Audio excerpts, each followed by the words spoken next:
교과서 고등학교 2학년 문화학입니다. 이야기 주머니 내용 들어가자. 자, 작가 미상이라고 되어 있죠. 자, 일단 이거 들어가기 전에 우리가 작품 소개부터 먼저 알고 들어갈게요. 자, 이야기 주머니는 설화중 그 중에서 흥미 위주의 민담을 해당하는 작품으로 이야기를 다른 사람에게 전하지 않고 주머니에 가둬두기만 했던 도령이 귀신이 되어 버린 이야기들로 공격을 받지만 하인들의 도움으로 죽을 위기를 모면한다는 내용을 담고 있는 이 설화는 이야기에 대해 이야기가 하고 있는 일종의 메타 상징설화로 사람들 사이에 널리 소통이 될 때 비로소 생명력을 갖게 되는 것이고 이 이야기의 바로 본질임을 알려주는 거다. 자, 내용을 한번 잠깐 들어가기 전에 얘들아, 이거는 글의 종류가 뭡니까? 네, 민담이에요. 잠깐 우리가 한번 설화의 종류에 대해서 잠깐 정리를 하고 가보자. 자, 우리가 설화의 종류는 크게 몇 가지로 나누어질 수가 있는 거죠. 자, 우리 주몽신화는 말 그대로 그거는 뭐예요? 글의 종류가 신화고요. 그리고 저번 시간에 봤던 구렁이 있었나? 자, 일단 신화가 있고요. 또 하나는 지금 보는 민담이 있고요. 그리고 전설이 있습니다. 전설. 자, 설화의 하위 갈래로 산화 아닙니다. 신화, 민담, 전설 이렇게 구별해 볼 수 있어요. 자, 그러면 이제 이거를 이걸 읽는 주인공인 주체 중심으로 나눠보고 그 다음에 각각 특징 그리고 내용을 보겠습니다. 잠깐만 크기를 좀 줄여야 되겠다. 내용 그 다음에 현실성 그 다음에 전승 방식까지 보자. 자, 그 다음에 증거물까지 보겠습니다. 증거물. 자, 신화는요, 일단 주체가 누구죠? 네, 영웅이라던가. 근데 영웅도 그냥 영웅이 아니야. 어떤 영웅이죠? 네, 초월적인 신과 같은 존재예요. 그죠? 초월적 존재가, 네, 주인공으로 등장을 해요. 그냥 영웅도 아니라고 했어요. 천호신조라고 해서 하늘의 도움을 받는 신의 자식, 이렇게. 그 이유는 왜 그런다? 네. 나라 건국에 대한 어떤 정당성이나 아니면 민족이 형성이 되는 그 정당성을 부여하기 위해서라고 했었어. 자, 그럼 특징은 어떤 특징이 있어요? 네, 어떤 세계나 인간, 자연의 기원과 원리를 설명하고 있죠. 네, 세계, 인간, 처음에 어떻게 생겨나는 그 기원에 대해서 설명하고 있다. 자, 내용은 당연히 창조, 나라가 창조.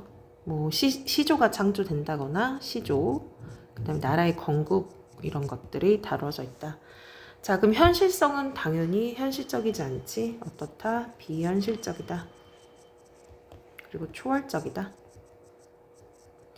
자, 전승은요, 어떻게 됩니까? 네, 나라 대 나라로 전승이 됩니다. 그리고 오래전부터 어떻게 되죠, 얘들아? 구전되어 전승이 되죠. 구전은 뭐예요? 글자가 아니라 말로. 자, 그리고 증거문은 당연히 어떻습니까? 나라의 건국이라던가, 네, 그 다음에 시조 탄생이라던가, 또는 왕조가 탄생이 되는 거죠. 그리고, 자, 그 다음에 이어서 민담 보겠습니다. 민담. 자, 민담은, 우리가 이제 오늘 읽을 작품은 민담인데요. 어떤 특징이 있을까요? 자, 일단 민담은요, 주인공이요, 이렇게 왕 같은 인물이 아니에요. 되게 어떤 인물일까? 네, 평범한 인물이 되거든요. 그래서 평범한 인물이 된다. 그냥 평범 인물 셈을 쓸게요. 자, 특징은 주로 어떤 지혜와 교훈이 담긴 이야기를 다루고 있어요. 또는 재미입니다, 얘들아. 자, 그리고 내용도 지금 같은 얘기죠. 뭐예요? 교훈과 풍자, 재미 이런 걸 다루고 있다. 자, 그 다음에 당연히 현실적일까요? 아니죠. 역시 비현실적이고 상상력이 달아져 있다. 이거는 신하랑 비슷한 거네요. 네. 그리고 전승의 범위는 주로 마찬가지예요. 말로 전해지고요. 이런 것들이 있다. 증거물은 얘들아 없습니다. 민담은 증거물이 없어요. 자, 그러면 마지막으로 뭐 있습니까? 네, 전설 있지요. 전설 한번 볼게요. 전설. 자, 전설은 어떤 특징이 있냐면, 자, 역사적인 인물이 나와요. 네, 주체가 누구냐면 실제 장소가 나오고 역사적인 인물 또는 역시 영웅이 등장을 하는데, 근데 여기서 나오는 영웅은요, 역사적인 인물이나 이런 인물이야. 근데 여기서 중요한 거는 이 전설에 나오는 영웅은요, 하늘의 자식은 아니야. 알겠니? 아닙니다. 자, 특징은 전설은 이게 사실인 듯 하지만 역시 사실성이 있는 것 같지만 X 뭐예요? 과장되고 네, 허구적인 이야기가 된다. 허구. 자, 내용은 어떻죠? 내용은 그 유명한 사건이나 유명 인물에 대한 이야기다. 예를 들어서 뭐 서동요 같은 그 나왔던 이야기라던가 아니면 온달왕자 이야기 이런 거 여러분 기억나죠? 예. 자, 그 다음에 현실성은 어느 정도 사실성이 살짝 부여되긴 하죠. 사실성이 좀 있다. 자, 그러면 전승은 어떻게 된다요? 구전 또는 기록이 될 수도 있다. 자, 증거물은 있다 없다? 네, 장소 같은 경우가 증거물로 사용이 될 수가 있다. 민담은 증거물이 없어요. 네, 이런 차이점이 있습니다. 알아두시고요. 자, 오늘은 그러면 민담에 대해서 볼 건데, 잠깐 이거 하나 빠졌어요. 신화는요, 얘들아, 뭐가 되게 중요하냐면, 이 나라가 건국이 되잖아. 그죠? 왜 주인공이 영웅이지만 하늘의 아들이라던가 왜 초월적인 존재가 주인공이 되냐. 즉, 거의 이 신화의 이유는 어떤 종교적인 거나 왕조 탄생, 시조 탄생, 나라 건국이란 말이야. 그러니까 하늘의 자식이어야지만 되거든요. 자, 정당성, 나라가 건국되는 것에 대한 정당성과 명분, 이유가 필요했기 때문에 하늘의 자식이다라는 걸 강조한다라는 얘기입니다. 알아두세요. 자, 그러면 이야기 주머니. 우리가 읽는 건 오늘 뭐죠, 얘들아? 네, 민담입니다. 민담 뭐라고 했어요? 교훈적이고 허구적인 이야기고 소통되는 이야기라고 했죠. 자, 내용 빨리 들어가겠습니다. 잔치를 지내와 가구주는 잔치를 지내고 와서는 이런 뜻이야. 3일이 지난 다음에 그 종놈을 부른 거야. 자, 어떤 형식이죠, 얘들아? 그렇죠. 구어체가 사용이 된 거죠. 구어체가 뭐죠? 자, 마치 누군가에게다가 뭘 하는 거죠? 말하는 것. 말하는 말투. 이해가죠? 우리 옛날 이야기 들어줄 때 이렇게 표현하지. 옛날에 있잖아. 그래서 말이야. 마치 내 옆에 있는 것처럼. 자, 이게 바로 전승문학, 말로 처음에 전해졌던 전승문학의 특질을 볼 수 있는 거야, 얘들아. 돌벨 집어 내버린 놈을 오라고. 그래서 와가지고 너 무슨 혐의가 져서 뭐 미워할 일이 있어서 내가 꼭 먹겠다는 돌배를 네가 따서 집어 내버렸느냐. 그러니까 이제 과일 같은 것 같아. 그랬더니 얘가 대답을 합니다. 예, 그게 이유가 있습니다. 그날 부쩍 우겨서 내가 도련님을 모시고 간 것도 이유가 있습니다. 이렇게 대답을 해요. 종놈을 불러서 얘기를 한 거야. 야, 너 내가 돌배를 먹으려고 했는데 종놈한테 얘기한 거죠? 너 그거 왜 버렸니? 라고 했던 거야. 그랬더니 그 종이 얘기를 합니다. 여기서 내가라는 건 누굴 얘기를 하는 거냐면 종을 얘기하는 거, 종.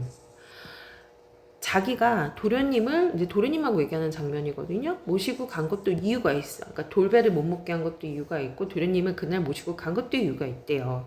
그랬더니 도련님이요, 뭐냐? 그랬더니 그 종이 그 얘기를 쫙 했어.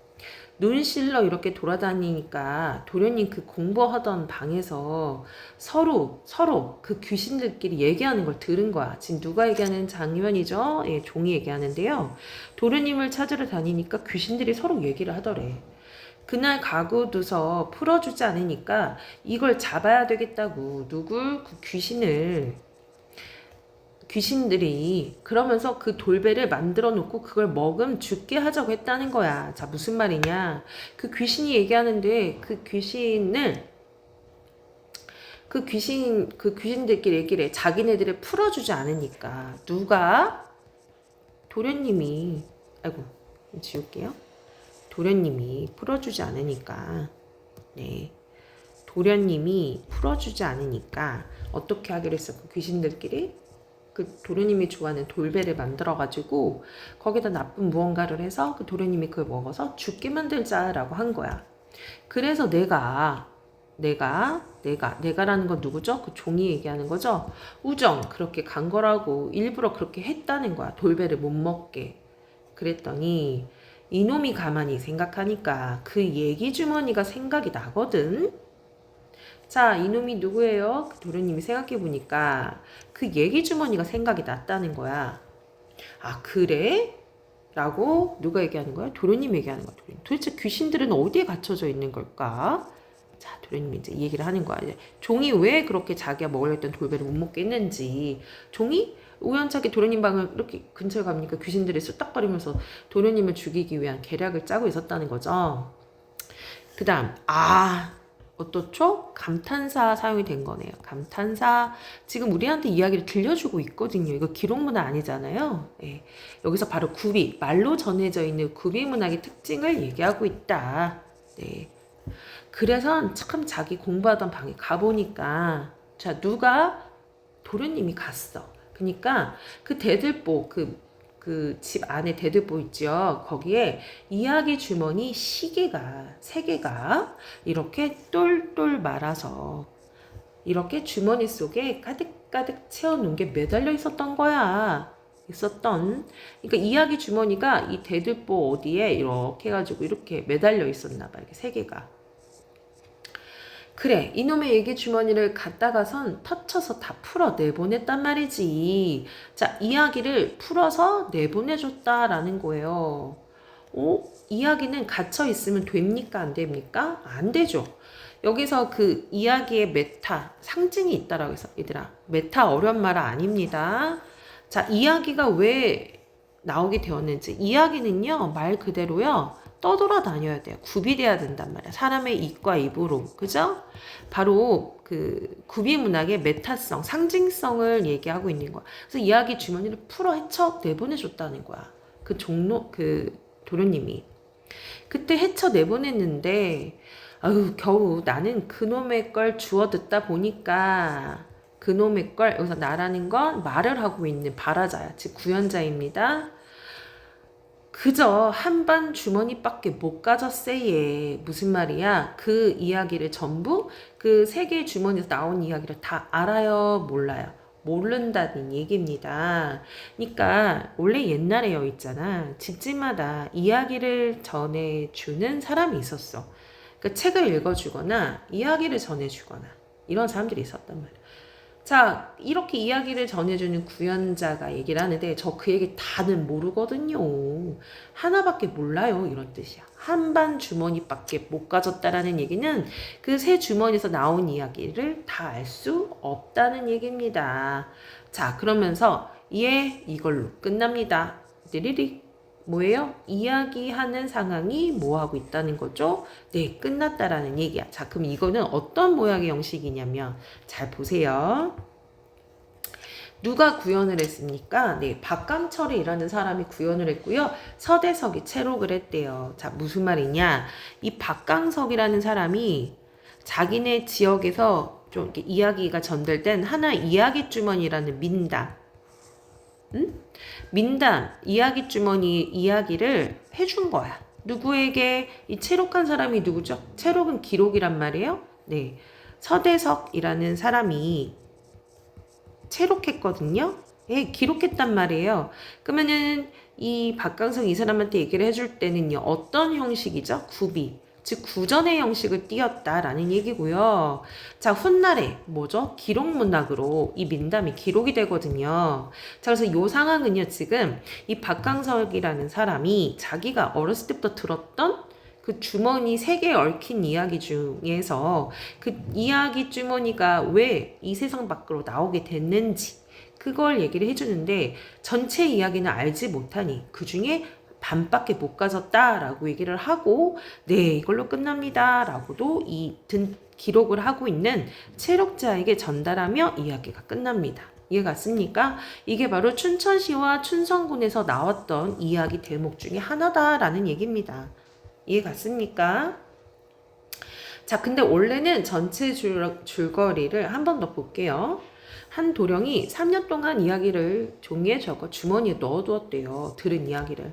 그때 주머니 속에 갇혀있던 이야기들은 귀신이 되었고 도령은 주머니의 존재를 잊은 채 장가를 가게 되었고 이야기 귀신들이 독이 든 돌배로 변하여 도령을 죽이기로 모의하였고 그것을 엿들은 하인이 도령을 따라 그 돌배를 못 먹게 하였고 영무던 모르던 도령은 하인을 괘씸하게 여겼고 얼마 후 도령은 하인에게 일에 자초지종을 듣게 되어서 이야기 주머니에 얽혀있던 이야기를 내보내주었다라는 게 전체적인 이야기고요. 그 이야기를 박간석이라는 사람이 자기 지역에서 전해져 내려오는 이야기를 실제로 서대석이라는 사람에게 전달을 해주는 형식이다라는 얘기입니다.